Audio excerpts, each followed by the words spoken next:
Kosta Rika, negara ini menjadi tuan rumah bagi banyak orang yang menemukan kebahagiaan, bukan dalam kekayaan, tetapi dalam cara hidup sederhana. Di sini, orang-orang menemukan kepuasan dalam kedamaian batin, menghubungkan kegembiraan mereka bukan dengan harta benda yang diperoleh melalui kekayaan. Bagi pengunjung yang baru pertama kali datang, tempat ini menjadi tempat istimewa yang mereka anggap sebagai tempat tinggal permanen, bahkan menarik sejumlah besar migran permanen dari Kanada dan Amerika Serikat. Di negara tanpa tentara ini, masyarakatnya sangat menyukai kesenangan sederhana, alam yang bersih, kekeluargaan, dan makanan yang lezat. Kehidupan di negara ini secara global hampir tidak menjadi masalah bagi penduduk Kosta Rika. Mereka menganut filosofi pura vida, menjalani hidup tanpa rasa khawatir, menganut pola pikir improvisasi, dan menikmati kehidupan mereka sehari-hari. Misalnya, saat berjalan-jalan, orang yang belum pernah Anda temui mungkin akan mengundang Anda ke rumahnya. Untuk dianggap layak menerima undangan semacam itu, Anda tidak memerlukan wewenang khusus, paspor tertentu, atau kekayaan. Ini semata-mata tentang mereka yang ramah terhadap Anda dan melihat Anda sebagai orang yang tulus. Di Kosta Rika, masyarakat menjalani kehidupan sederhana di kota-kota yang dibangun secara sederhana. Arsitektur hampir setiap rumah, gereja atau sekolah memiliki kemiripan satu sama lain. Biasanya bentuknya bertingkat rendah. Preferensi terhadap bangunan ini bukan sekedar pilihan gaya hidup. Di Kosta Rika, rumah dan toko dibangun tidak tinggi karena lokasinya di wilayah rawan gempa. Gunung berapi di negara ini berkontribusi terhadap aktivitas seismik, dan pembangunan gedung-gedung tinggi menimbulkan risiko yang besar. Oleh karena itu, jarang sekali kita menemukan gedung-gedung besar di Kosta Rika. Selain itu, di daerah yang dekat dengan pedesaan, masyarakat seringkali tidak repot menggunakan kunci di rumah mereka, dan tidak khawatir akan adanya perampokan, dan banyak yang membiarkan pintu depan rumahnya terbuka lebar, tetapi merasa cukup aman. Interior rumah mereka cukup jauh dari dunia modern, ruangan-ruangan di dalam rumah dibangun dari papan kayu, dan Anda dapat melihat celah di antara papan-papan tersebut. Tidak ada sekat antara toilet dan ruang tamu.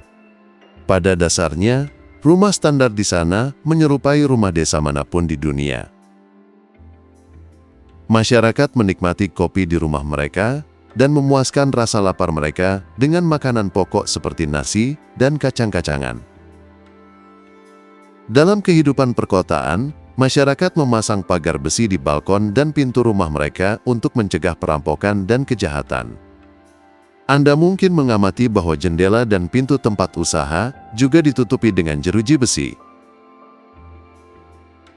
Di Kosta Rika, jika warga negara biasa menyimpan senjata api di rumah, meskipun dengan cara ilegal, dan menggunakannya untuk membela diri secara sah terhadap pencuri, mereka tidak akan menghadapi konsekuensi hukum. Namun, langkah-langkah ini hanyalah tindakan pencegahan, dan negara ini tidak diragukan lagi merupakan salah satu negara teraman di Amerika Latin.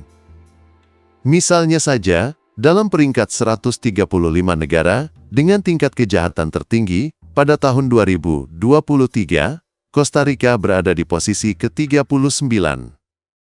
Peringkat ini mungkin tidak terlalu menarik, namun jika Anda mempertimbangkan bahwa negara-negara Amerika Latin lainnya secara konsisten menempati posisi 10 teratas, situasi di Kosta Rika tidak terlihat terlalu buruk.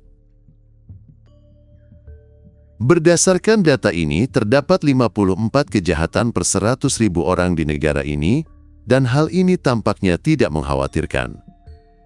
Di Kosta Rika, individu dengan pendapatan bulanan sekitar 4,5 juta rupiah biasanya lebih memilih tinggal di daerah pedesaan. Mereka yang berpenghasilan kurang dari 1,5 juta rupiah per bulan tinggal di pegunungan, tanpa listrik dan air. Ini mungkin terdengar berlebihan, tapi itulah kenyataannya.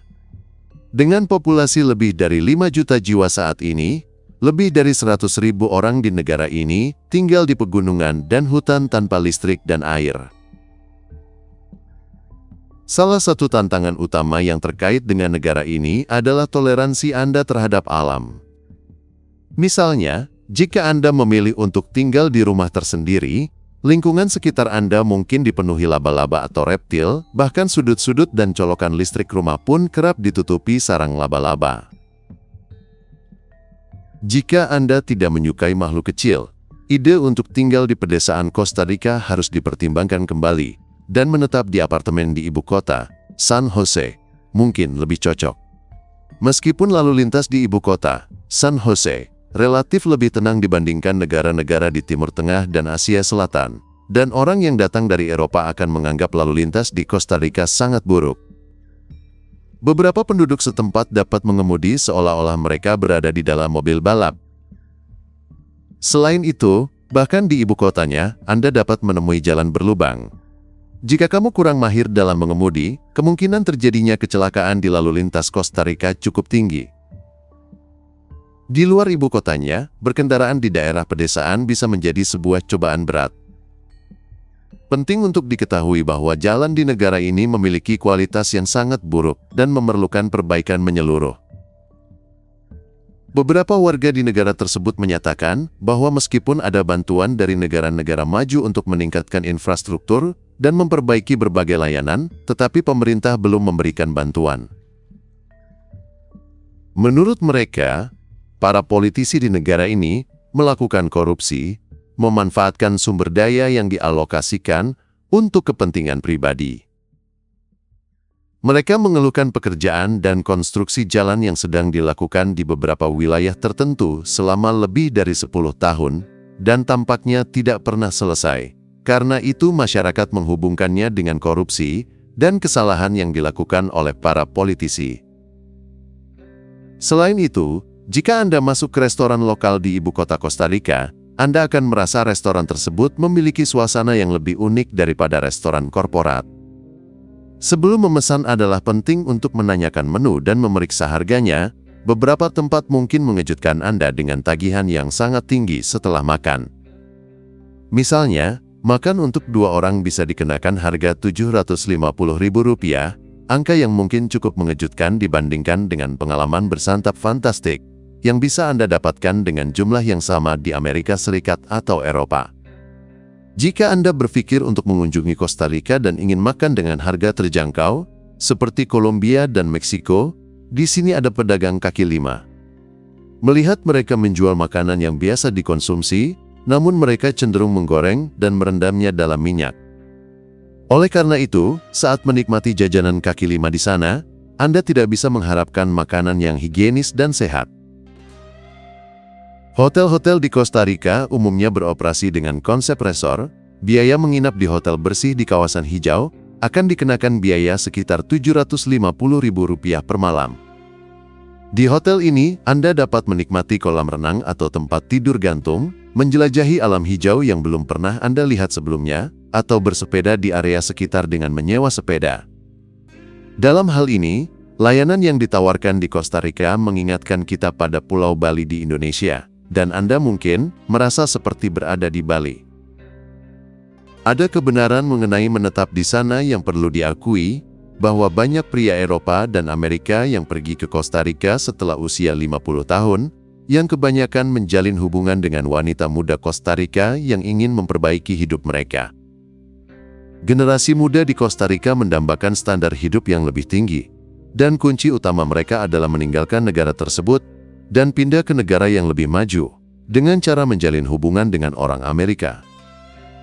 Oleh karena itu, di pusat kota dan kawasan pantai Costa Rica, Anda akan dengan mudah melihat pria Amerika yang lebih tua menjalin hubungan dekat dengan wanita muda. Menurut pendapat saya, orang Amerika harus berhati-hati dalam hal ini dan mewaspadai perempuan yang mungkin mengincar uang mereka.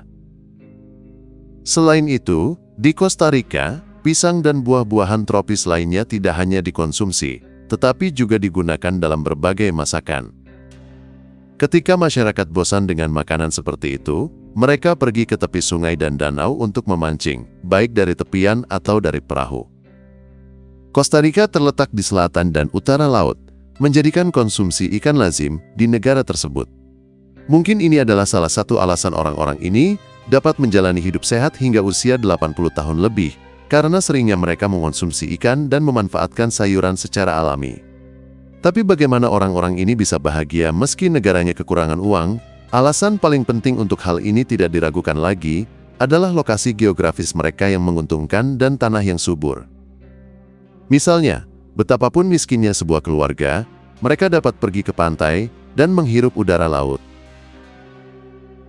Masyarakat di sini juga mendengarkan musik, berdansa bersama teman di tempat sederhana, dan memilih untuk menonton pertandingan sepak bola yang merupakan salah satu sumber hiburan paling disukai di negara ini.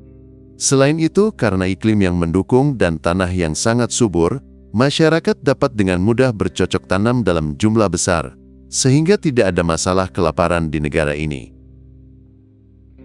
Di Costa Rica, cuaca di musim panas tidak terlalu panas, dan musim dingin tidak terlalu dingin. Tinggal di Costa Rica, Anda dapat menghabiskan sepanjang tahun dengan kaos lengan pendek. Faktor-faktor ini benar-benar membuat kehidupan di Costa Rica bebas stres dan layak huni. Ada juga keberagaman antar kelompok etnis di negara ini, misalnya, di wilayah Pasifik, wilayah selatan dan barat, Anda dapat menjumpai orang-orang dengan warna kulit lebih cerah. Di sisi timur dan utara, Anda akan menemukan lebih banyak orang Afro-Karibia atau berkulit gelap. Masyarakat Costa Rica memiliki campuran pengaruh dari Eropa, Afrika, dan penduduk asli Amerika Latin, menghasilkan populasi yang beragam dengan warna kulit dan struktur tubuh etnis yang berbeda-beda. Jadi, di Costa Rica, Anda tidak akan bertemu individu dengan satu latar belakang etnis, melainkan bertemu dengan orang-orang berbeda dengan warna kulit dan struktur tubuh etnis yang berbeda-beda. Misalnya, negara ini dibagi menjadi beberapa provinsi, dan di Provinsi Barva, upah minimum bagi penduduknya setara dengan 6 juta rupiah. Seseorang yang menduduki jabatan seperti kepala sekolah di sekolah bagus di provinsi ini, dapat memperoleh gaji bulanan hingga 30 juta rupiah. Berbicara tentang sekolah, pendidikan adalah wajib sampai kelas 9 dan ditanggung oleh negara. Yang perlu diperhatikan adalah, betapapun terpencilnya tempat tinggal warga Costa Rica, pemerintah menjamin pembangunan sekolah di sana. Bahkan ada laporan tentang sekolah yang hanya memiliki 1 siswa. Untuk kehidupan yang nyaman di pedesaan, Anda bisa menyewa rumah yang sangat bagus dengan harga sekitar 7 juta rupiah per bulan. Individu terpelajar dan pegawai negeri merupakan bagian dari kelas yang lebih berkualitas di negeri ini. Sedangkan mereka yang memperoleh upah minimum dan menemukan kebahagiaan dengan filosofi pura vida, biasanya bekerja sektor di pertanian atau sebagai pembersih kota. Pemilik usaha, dengan alasan krisis ekonomi, seringkali gagal menciptakan lingkungan kerja bagi kaum muda di negaranya. Mengingat rendahnya potensi pariwisata di negara ini, generasi muda di Costa Rica tidak dapat mencapai impian mereka secara finansial. Misalnya, meskipun pemberi kerja menyediakan pekerjaan bagi kaum muda, gaji bulanan yang ditawarkan adalah sekitar 3 juta rupiah, yang berarti berada di bawah upah minimum. Tentu saja, warga Costa Rica tidak menerima upah ini, namun pemberi kerja selalu punya solusi kedua. Karena orang-orang dari negara tetangga mereka yaitu Nicaragua, sangat bersedia menerima pekerjaan ini. Misalnya, seorang barista yang dipekerjakan untuk bekerja di kedai kopi, juga harus membersihkan toko dan bahkan kamar kecil. Orang ini bekerja sendirian di kedai, tidak hanya membuat kopi dan melayani pelanggan, tetapi juga menurut pengakuannya, ia juga harus membersihkan toilet. Sejujurnya, di negara seperti Costa Rica, yang dianggap sebagai salah satu negara paling bahagia, sangatlah menyedihkan jika memiliki kondisi kerja seperti itu, padahal di negara paling terbelakang sekalipun, pekerja tidak diperlakukan dengan cara seperti di sini. Mengingat keluarga-keluarga di Costa Rica umumnya berkumpul di bawah rumah keluarga besar dan tinggal bersama dalam sebuah ruangan kecil, maka dapat dikatakan bahwa pengangguran adalah salah satu masalah paling signifikan di negara ini. Saat ini, tingkat pengangguran di negara tersebut adalah 18%, dan 1 dari setiap 5 orang adalah pengangguran. Singkatnya, Costa Rica benar-benar negara bagi mereka yang menyukai ketenangan, bergaul dengan satwa liar, termasuk makhluk seperti iguana, dan ingin menikmati makan dengan harga murah. Jika Anda menerima gaji sekitar 15 juta setiap bulan, masalah seperti pengangguran di negara tersebut tidak akan berdampak negatif pada kualitas hidup Anda. Apa pendapat Anda tentang negara Kosta Rika ini? Tinggalkan pendapat Anda di bagian komentar di bawah. Terima kasih telah menonton, dan jika Anda menikmati video ini dan menganggapnya informatif, silahkan tekan tombol suka dan berlangganan.